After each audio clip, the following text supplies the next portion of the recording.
La verdad más importante del Evangelio es que Dios nos ama. La palabra de Dios y seguramente el versículo que tú primero escuchaste, y no me equivoco si seguramente lo escuchaste años antes de haber recibido a Cristo, es precisamente ese pasaje central de Juan 3:16. ¿Quién se sabe Juan 3:16? Así que lo puedo decir sin equivocarse. Qué bueno que se lo saben, y los que no se lo saben, apréndanselo. Con ese solo versículo tú puedes compartir el Evangelio.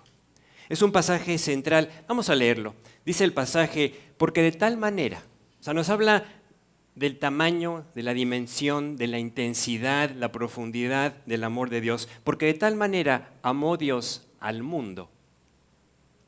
Y aquí, cuando Dios usa la palabra mundo, se refiere tanto a creyentes como incrédulos. O sea, Dios amó de tal manera al mundo, que dice la Biblia que dio. El amor siempre da. Dice el pasaje que ha dado a su Hijo unigénito. ¿Para qué? Para que todo aquel que en Él cree no se pierda, mas tenga vida eterna. Por eso es que este mensaje es tan importante para el hombre, porque es el mensaje de esperanza y de redención, de salvación para todos. Es triste y es importante también entenderlo, que creer en Dios está muy mal entendido. A veces pensamos, y eso lo encontramos aún en círculos, vamos a decir, cristianos, donde pensamos que creer en Dios es sinónimo de saber de Dios. Y una cosa es saber de Dios, y otra cosa muy diferente es creer en Dios. Para ponerlo en términos sencillos, por ejemplo, hay un común denominador. Dios dice, amo a todos, amo a todo el mundo. Ahí estamos incluidos todos nosotros, pero ¿cómo respondemos a ese amor? Es lo que hace la diferencia. ¿Cómo respondemos a ese amor? Nos cambia de lugar, cambia nuestra posición en dónde estamos realmente delante de Dios. Si ves el pasaje, aunque nos habla así concretamente del amor de Dios, también nos dice de qué nos está guardando ese amor o de qué nos quiere guardar ese amor. De tal manera amó para que el que cree no se pierda. ¿Qué significa eso? Que por naturaleza todos estamos perdidos. Y entonces el perdón y la salvación es una condición que tenemos que abandonar, pero que tenemos y que solo podemos hacerlo si le permitimos a Dios hacer lo que Él está deseoso de hacer, entrar a nuestro corazón y cambiar nuestra vida. En la palabra de Dios se habla del libro de la vida. ¿Sí lo han escuchado? ¿Sí lo han leído? Bueno, en la Biblia se menciona el libro de la vida. Y ese libro es donde Dios escribe el nombre de cada persona que ha sido concebida. Cada persona que ha recibido así de parte de Dios ese aliento de vida. Me sobrecoge la idea y realmente excede nuestra capacidad entender cómo Dios tiene así un libro donde están escritas todas las personas que han vivido. Cuando yo era chico, algunos se acordarán, los más jóvenes no saben ni de qué les voy a hablar, pero había una sección blanca de teléfonos de México, ¿no? En cada ciudad. Yo vivía en la Ciudad de México, era un libro así enorme, ¿no? Y era curioso porque uno abría, yo buscaba así los García, ¿no? No, hombre, eran páginas y páginas y páginas y páginas de García, pero luego me consolaba porque había más González, ¿no? No sé si de que hay algún González, pero bueno. El tema es que eran libros enormes, ¿no? Imagínate, Dios dice, hay un libro de la vida donde están escritas todas las personas que han tenido aliento de vida. Es más, desde la concepción Dios dice, te escribo en el libro de la vida, pero hay algo importante. En ese libro, el nombre se escribe cuando Dios te da vida, pero ese nombre se borra cuando la persona decide, y eso es una decisión voluntaria, dejar pasar a Cristo. ¿Sí? O sea, todo este tiempo, digamos, mientras tenemos vida, podemos decir que tu nombre está escrito en el libro de la vida. Pero si tú pasas por esta vida y no confirmas tu decisión voluntaria concreta de arrojarte a los brazos del Señor, al amor del Señor, ese nombre se borra. Cuando se escribe de manera indeleble, cuando se escribe de manera total, completa, eterna, cuando tú le dices a Jesús, entra a mi corazón. ¿Sí? Entonces, en ese libro, en términos generales, estamos todos. Hay un espacio aún del nombre para las personas que han partido ya sin Cristo. Pero aún a esas personas, Dios dice, las sigo amando. Esa es una verdad que impresiona, porque Dios dice que aún en el infierno, Dios sigue amando al hombre, porque no quería que fuera ahí. ¿Sabes por qué va el hombre al infierno? ¿Sabes cuál es el pecado que nos lleva al infierno? Rechazar a Jesús. Todos los demás pecados fueron pagados en la cruz, pero no podemos ir a la presencia de Dios si rechazamos a la única persona que nos puede llevar a ese lugar. Por eso Jesús dijo, nadie puede venir al Padre, nadie llega a la presencia de Dios sino por mí. Hoy, en esta reunión, vamos a decir, estamos representando de una u otra manera a estos todos que Dios dice, los amé a todos. Pero cada uno tiene que ir respondiendo a este amor. Como Dios, regresando a esa idea del libro, y así, por ejemplo, que tú buscaras, estaba ordenado por apellidos, pero vamos a pensar en algo más reciente que puedes cambiarle el orden, que se puede ordenar por nombre, por apellido, etc. Si fuera ordenado por nombre, en un sentido, para entender esta ilustración, Dios nos conoce a todos con un primer nombre que es común y nos dice, ¿lo quieres poner? Amados. Tú eres ese amado, esa amada de parte de Dios y no importa tu respuesta hacia Dios, Dios te ama. Eso es una realidad. Ve a Jesús en la cruz clamándole a Dios, Dios, perdónalos, no saben lo que hacen. Los estaba amando a pesar de que lo estaban crucificando. Entonces, el amor de Dios no depende de cómo respondemos hacia Él. Lo que sí depende de cómo respondemos a Dios es nuestra respuesta a ese amor. Y aquí es donde entramos, por ejemplo, en esta ilustración, a cómo te apellidas. La siguiente, por favor. Nuestro apellido, para todos, empieza con estas 4 letras, P-E-R-D. En términos generales, todos, la siguiente, estamos perdidos. Pero Dios quiere que todos seamos perdonados.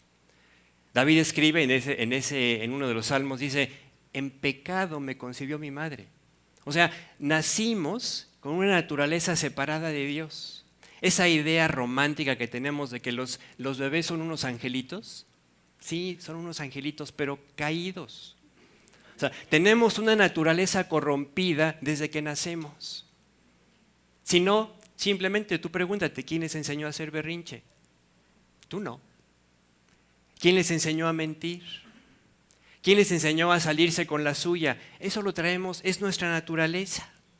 Pero por eso Dios dice, quiero que tú abandones tu naturaleza, tu condición natural de perdido a ser perdonado. Pero ¿sabes quién puede ser perdonado? Porque uno dice, y esta es la trampa en la que muchas personas están, yo sí creo en Dios. A mí sí me gusta esta idea de que Dios me ame. Eso está padre, ¿no? Pero ¿sabes qué? ¿Sabes cuál es la condición para que Dios pueda perdonarte y amarte en esa extensión? Que tú quieras ser cambiado. Porque Dios no puede entrar en un corazón que no lo recibe como Señor y como Salvador. Si tú no quieres ser cambiado, te tengo la mala noticia de que aunque tú digas que crees en Dios, tú no puedes ser salvado, no has sido salvado. No que no puedas todavía, me corrijo ahí. Puedes, en el momento que tú le dices a Dios, Dios, sí, entra a mi corazón, pero perdóname, sálvame, límpiame. Esta idea de creer, la palabra de Dios también la aclara. Fíjate, dice en Santiago 2:19, dice, tú crees que Dios es uno, bien haces. O sea, está muy bien, pero no te hacen nada diferente. Dice, también los demonios creen y tiemblan. O sea, creer aislado, o sea, en esa idea de sí sé que Dios existe, pero no quiero que cambie mi vida, te deja condenado, te deja perdido. Piensa, por ejemplo, en Caín. Caín creía en Dios. Es más, tú lees en la Biblia que hubo un diálogo interesante de Dios con Caín, Caín con Dios, ¿no? O sea, sabía de la existencia de Dios. Es más, llegó con una ofrenda, no la que Dios pedía, pero llegó con una ofrenda para Dios. Pero nunca aceptó que Dios lo cambiara, que Dios lo transformara, que Dios entrara a su corazón. Hoy, ¿dónde está Caín? Dice la Biblia, que en el infierno. En el Nuevo Testamento encontramos a un discípulo joven que caminó varios años con Jesús, teniendo una relación personal estrecha con el Salvador, creía que era el Mesías, creía que era el maestro que les enseñaba las cosas del reino de los cielos, pero nunca le llamó Señor, siempre le llamó Maestro. Y estoy hablando de Judas. Creía en Jesús como el que iba a liberar a Israel, pero no creía en Jesús como aquel que podía y quería reinar en su corazón. ¿Dónde está Judas? En el infierno. Cuando Jesús le dice, por ejemplo, amigo, ahí en el huerto de Getsemaní, después de, cuando ya lo está negando, entregando, ¿no? Traicionando, Judas no fue al infierno por entregar físicamente a Jesús. Judas fue al infierno porque a la hora que él reconoce su pecado, en lugar de ir a arreglarlo con Jesús en oración, ¿no? Buscando su rostro, Dios, perdóname, él quiso arreglar el problema de la mala conciencia, del remordimiento, ahorcándose. El pecado que lo llevó al infierno fue dejar a Jesús afuera de su vida. ¿Por qué hago todo este énfasis? Porque en la vida cristiana, creer es la llave. Creer es la llave correcta para abrir el corazón. Y recuerda esto, el corazón se abre para que Jesús entre. El corazón se abre para que tú puedas recibir lo que Dios tiene para ti. Y tú puedes tener la llave, creer. Piensa en ese joven rico que llegó delante de Jesús. Señor, ¿qué debo hacer para tener la vida eterna? Creía en Jesús, lo estaba viendo. Pero la llave no es suficiente. La llave, si tú piensas así en una puerta físicamente, tú tienes que tener la llave, meterla en el cilindro, girar la llave completamente, jalar la puerta. Mientras no haces eso, tú puedes tener la llave y quedarte adentro de tu casa. Y tú puedes estar diciendo o puedes estar pensando, y esa es mi preocupación, creo, y que la puerta no esté abierta. ¿Sí? Entonces, se requiere hacer esa entrega para que tú le puedas decir a Dios realmente, cambia mi vida, cambia mi corazón. Mientras no lo haces, tú puedes estar con la llave en la mano, parado enfrente de la puerta y la puerta estar cerrada. El perdón y la salvación es algo que Dios ya envió. El pasaje dice, de tal manera amó Dios al mundo que dio a su Hijo, ya lo envió. Pero mientras tú no lo recibes, el proceso, la transacción no está completa. Hace unos minutos me llamaron, ya llegó un paquete, pedí un paquete, ya llegó a mi casa. Ya se envió, pero yo no lo he recibido. Es más, ya tocaron a la puerta de mi casa, pero no había nadie que lo recibiera. Ese envío se tendrá que reintentar. Y así es Dios. Y te comparto esto porque en mi caso, Dios reintentó no sabes cuántas veces. Porque yo pensaba que creía en Dios, porque sabía de Él, porque leía la Biblia, porque asistía a estudios. Y yo estaba perdido. Si no es por la misericordia de Dios que reintentó y reintentó y reintentó la entrega, hasta que yo entendí, lo que Dios quiere es mi corazón, no que sepa de Él, no que aprenda versículos, no que lea la Biblia, no que intente portarme bien, eso no sirve de nada.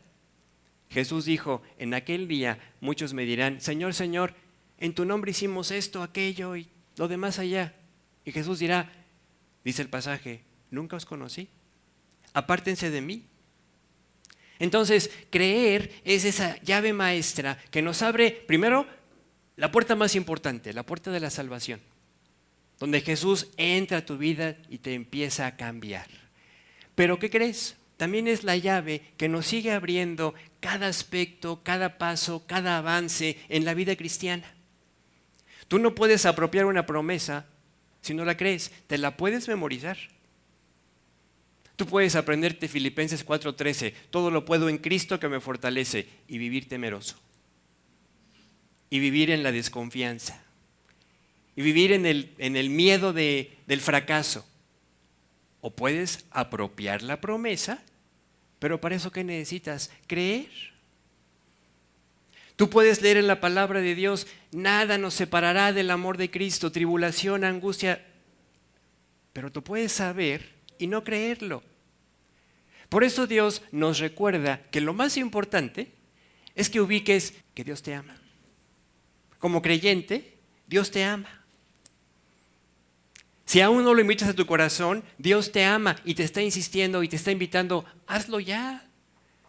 No te quedes con la idea equivocada de que sí, creo, pero no he visto nada en mi vida, ningún cambio extraordinario de esos que solo Dios puede producir. Vamos a Lucas, por favor, capítulo 12. Vamos a ver una enseñanza de Jesús, donde precisamente nos invita a arrojarnos a esta confianza. Dice el pasaje, dijo luego a sus discípulos, por tanto os digo, no os afanéis por vuestra vida, qué comeréis, ni por el cuerpo, qué vestiréis. La vida es más que la comida, y el cuerpo que el vestido. Considerad los cuervos, que ni siembran, ni siegan, que ni tienen despensa ni granero, y Dios los alimenta. ¿No valéis vosotros mucho más que las aves? ¿Y quién de vosotros podrá, con afanarse, añadir a su estatura un codo? Pues si no podéis ni aun con lo que es menos, ¿por qué os afanáis por lo demás? Considerad los lirios, ¿cómo crecen? No trabajan ni hilan, mas os digo que ni aun Salomón con toda su gloria se vistió como uno de ellos.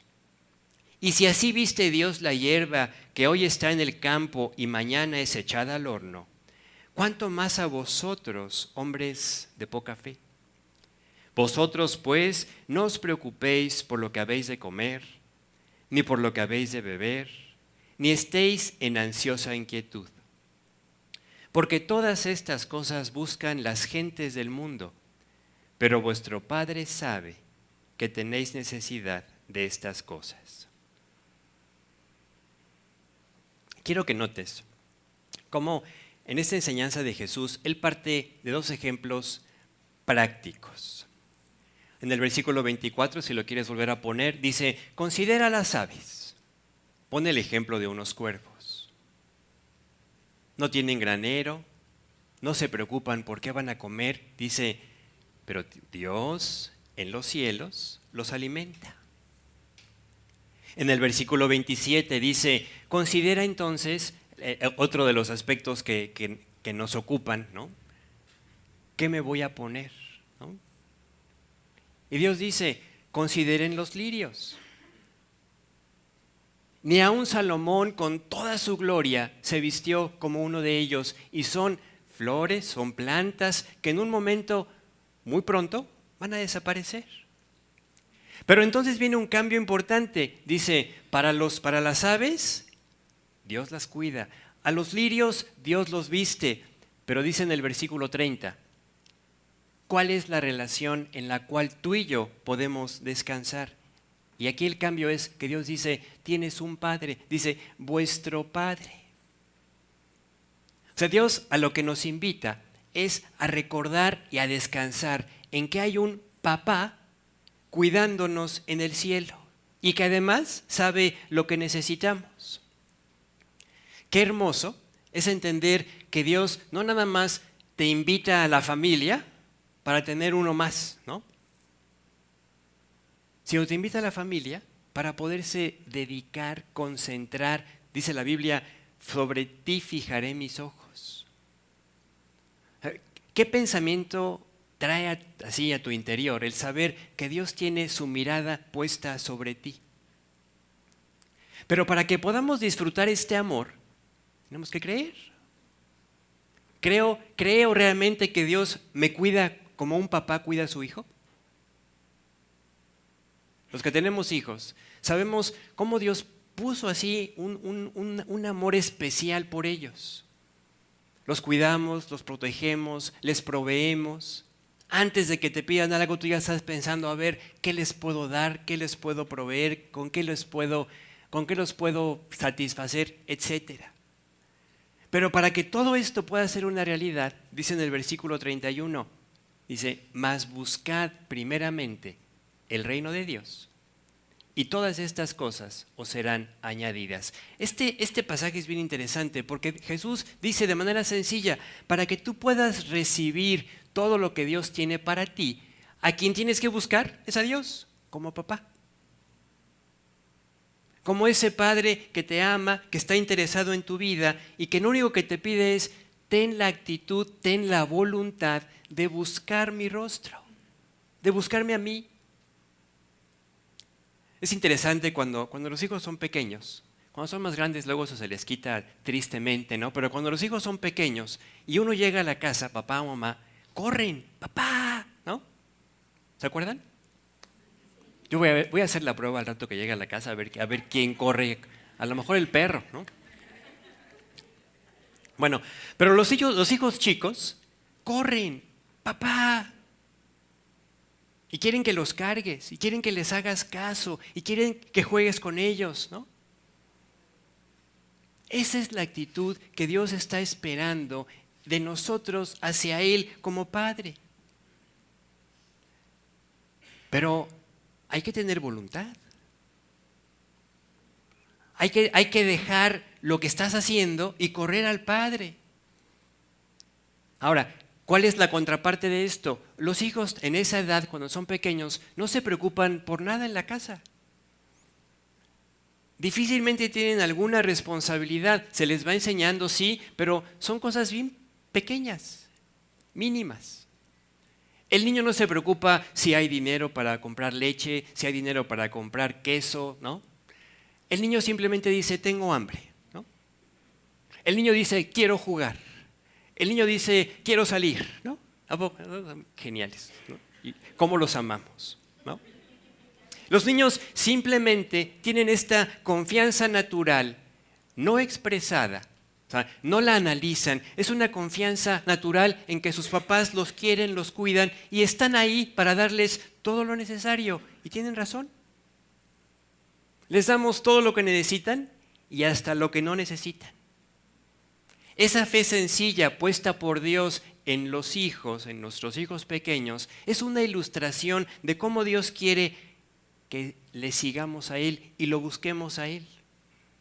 Que sepamos que tenemos un papá ocupado en nosotros. Tu papá sabe, tu papá Dios, sabe los compromisos que tienes cada quincena. Sabe lo que tienes que pagar. Si tienes negocio, sabe que tienes que pagarle a tus empleados.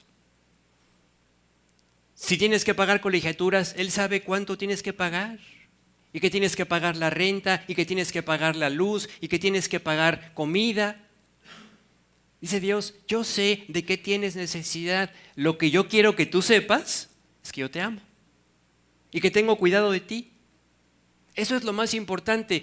A veces nos ocupamos y nos preocupamos por lo que le corresponde preocuparse a Dios. ¿Te imaginas a un niño de 5, 6, 7 años? Ay, es que estoy preocupado porque abrí el refri y no hay gancitos, ¿no? O sea, esa no es la preocupación que Dios quiere que tengamos. Por eso Dios dice, quiero que me creas. Quiero que realmente disfrutes el ser la persona que yo más amo. En los evangelios se menciona al apóstol Juan, en el libro de Juan, como el discípulo amado. ¿Se acuerdan de esto?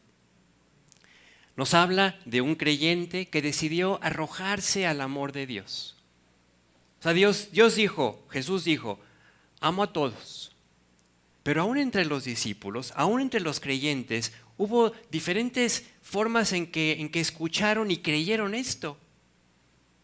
Algunas cosas que Jesús decía los discípulos no entendían o no querían entender. Pero Juan entendió, Dios me ama. Y lo ve siempre cerca de Jesús. Años más adelante, cuando Dios utiliza a Juan para escribir las cartas primera, segunda y tercera de Juan, vemos como un tema repetido es el amor de Dios. Mirad cuál amor nos ha dado el Padre para que seamos llamados hijos de Dios. Y ese apóstol Juan, ya habiendo caminado con el Señor, entonces se voltea con los creyentes de todas edades, chicos, medianos y grandes, ¿no? Así como los tenemos aquí, jovencitos, los no tan jóvenes, ¿no? Pero que nos creemos todavía jóvenes, ¿no? Y los que ya están un poquito más adelantados que nosotros. Y vamos a ver lo que les dice. Primera de Juan 2, 12 al 14. Dice el pasaje: os escribo a vosotros, hijitos, porque vuestros pecados han sido perdonados por su nombre. Ese es el arranque de la vida en Cristo. La persona que ha aceptado el perdón, que dejó de estar perdido y ahora está perdonado, ¿sí? Os escribo a vosotros, padres, porque habéis conocido al que es desde el principio. Es decir, una persona que ha caminado tiempo con el Señor y ya conoce de una manera más práctica, más profunda, más en su experiencia lo que hace Dios. Os escribo a vosotros, jóvenes, porque habéis vencido al maligno. Os escribo a vosotros, hijitos, porque habéis conocido al Padre. Os escribo a vosotros, padres, porque habéis conocido al que es desde el principio. Os escribo a vosotros, jóvenes, porque sois fuertes y la palabra de Dios permanece en vosotros y habéis vencido al maligno. Hijitos, padres y jóvenes. En el sentido espiritual, los hijitos, los que tienen poco tiempo de haber aceptado a esa persona en el corazón y que están aprendiendo a conocerlo. Y que están empezando a ver las maravillas que Dios hace. Los jóvenes, los que ya son, ¿cómo se identifica un joven? Estaba viendo unas fotos en estos días de los muchachos cercanos y de repente veía así a uno hace algunos años, no, hombre, un niño. Y como se ve un niño, ¿no? Sí. Después unas fotos más adelante y ya se empieza a ver su cuerpo diferente, ¿no? Fuerte. Y es lo que Dios quiere en la vida espiritual, que tú naciste en la vida en Cristo, pero que al irte alimentando correctamente, ejercitando la fe correctamente, tu vida espiritual se vea, si le tomaran una foto, este ya embarneció, ¿no? Y no que te sigas viendo así flaco, escurrido, ¿no? El tema es cómo estamos avanzando en nuestra fe, porque Dios dice, quiero que también llegues a ser padre en la fe. Pero todo esto, cada paso que podemos dar y que debemos dar, parte de un hecho o parte de una condición: creer. Entre más avanzamos en la vida cristiana, más nos damos cuenta de los valiosos privilegios, de los valiosos tesoros que Dios continuamente nos va dando.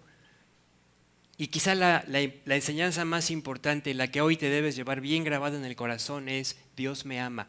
Y si Dios me ama, todo va a estar bien. No importa que hoy esté pasando problemas. No importa que hoy esté pasando tribulaciones. No importa que hoy tenga una necesidad que humanamente hablando yo no veo cómo se va a satisfacer. No importa que hoy, desde mi punto de vista humano limitado, yo no vea la salida. Dios me ama. Y si Dios me ama, todo va a estar bien. El Dios que creó el universo es el que te dice: soy tu papá. Descansa en eso. Podemos hoy tener una relación con Dios. Ese es el más grande milagro personal.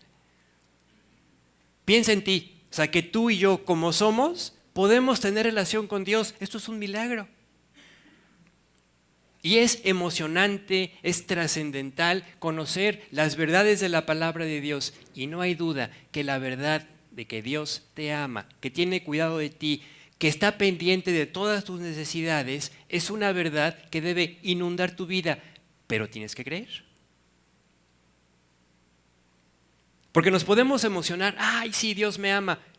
Y la emoción no te va a llevar más que a un ratito de éxtasis. Lo que Dios quiere es que aprendas a vivir en ese amor.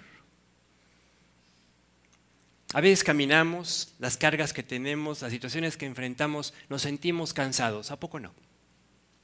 Y por eso Jesús dice, vengan a mí los que están trabajados y cargados. Otra vez regresando hacia el ejemplo de los niños. Cuando llegan los niños, salimos con ellos a caminar, lo que sea, de paseo, de vacaciones. Ellos se cansan, para ellos es bien fácil. ¿No? Ni hablan. Nada más levantan los brazos. Papá, cárgame, ¿no? No importa si el papá está cansado, si tiene ampollas, si no ha comido. Y los cargamos. Dios dice, es más, Dios te invita, ¿estás cansado? ¿Estás cansado de preocuparte, de angustiarte porque te falta avanzar en creer que yo tengo cuidado de ti? Ven a mí, déjame cargarte. Para tu Padre Celestial no eres un desconocido. No es como esas ocasiones que de repente, no sé si les llegó a pasar, cuando los hijos están chicos, a mí de repente decían en alguna fiesta de niños, de repente ya tenía prendido a un niño o niña que no era ni mi hija y ya cuando se daba cuenta, ya, ay, me equivoqué de papá, ¿no? No, para Dios no eres un desconocido. Cuando tú volteas tu mirada a Él, levantas tus manos. Esta expresión en la Biblia la vas a encontrar cuando leas. Dice, con manos alzadas. Con manos alzadas. O sea, ve con Dios. Dios, cárgame. Porque eso es lo más importante. Ancla tu vida en la verdad más importante de la palabra de Dios. Dios te ama. Ancla tu vida en el amor de Dios. Eso es lo más importante. Que te sepas 1000 versículos de la palabra de Dios, qué padre, te van a servir. Pero ninguno o nada como la certeza o la experiencia de saber Dios me ama. Si te sabes amado, si te sabes amada, te vas a arrojar a su cuidado, vas a obedecer. Vas a buscar los tiempos del Señor, las oportunidades de servir, las oportunidades de compartir a Cristo. ¿Por qué? Porque vas a estar enamorado de la persona que más te ama, porque sabes que Dios está pendiente de tu vida. ¿Tu reto? Creer. Cree en el amor de Dios. Yo voy a terminar orando.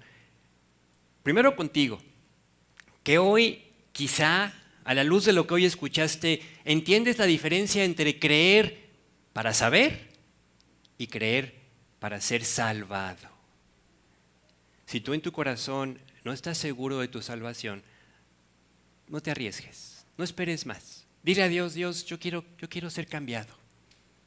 Quiero tener la seguridad que estás en mi corazón. No quiero conformarme con saber de ti. Si tú quieres, vamos a orar. Dile estas palabras en tu corazón a Dios, ahí con sinceridad. Pídele a Dios, Dios, entra a mi corazón, sálvame. Y juntos vamos a pedirle a Dios, Dios, déjanos avanzar, danos la gracia, el empujoncito como a los niños pequeños para avanzar a creer más en el amor de Dios. ¿Oramos? Dios, te doy gracias porque me amas. Y en este amor hoy me has mostrado que yo sé de ti, pero a ti no te conozco. Pensaba que sí. Pensaba que era suficiente saber de ti o reconocer que eres Dios. Pero hoy entiendo que lo que tú buscas es que esta decisión de creer sea capaz de abrir esa puerta de mi interior, invitarte a mi vida y pedirte fundamentalmente que me cambies, que me hagas completamente nuevo. Sé que pagaste por mí en la cruz y hoy no quiero nada más saberlo, quiero apropiarlo, quiero hacerlo mío. Quiero que este pago sea efectivo para mí y creo que estás a la puerta de mi corazón deseando entrar para darme esa vida nueva, eterna que tú ofreces. No quiero quedarme con la idea de que creo y no estar seguro. Te pido que entres a mi corazón.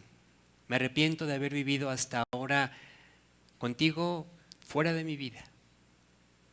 pero hoy quiero que tú seas mi Señor, mi Salvador, y tener la seguridad de que el día que tú regreses, o el día que me llames a tu presencia de alguna otra forma, yo pueda ser recibido con los brazos abiertos por ti, porque me conoces. Hoy quiero conocerte así. Te lo pido en nombre de Cristo. Amén. Y Dios, te queremos pedir todos juntos que en esta invitación que tú nos haces a ser como niños, a correr a tus brazos y a decirte: papá, estoy cansado, déjame descansar, cárgame. Y poder dejar ahí en tus manos, en tu cuidado, todas estas cosas que hoy nos recuerdas que tú ya sabes que tenemos necesidad de ellas y que tú estás pendiente de nosotros porque nos amas. Déjanos ser como ese niño, como esa niña que corre confiado, que descansa confiado en que el papá lo ama, la ama, y que no hay nada que nos puede separar de ese amor. No importa el problema que esté viviendo o que esté enfrentando. No importan los problemas que vendrán, porque seguramente vendrán. Déjanos descansar en este amor y que ahí esté anclada nuestra fe. Te lo pedimos en nombre de Jesús. Amén.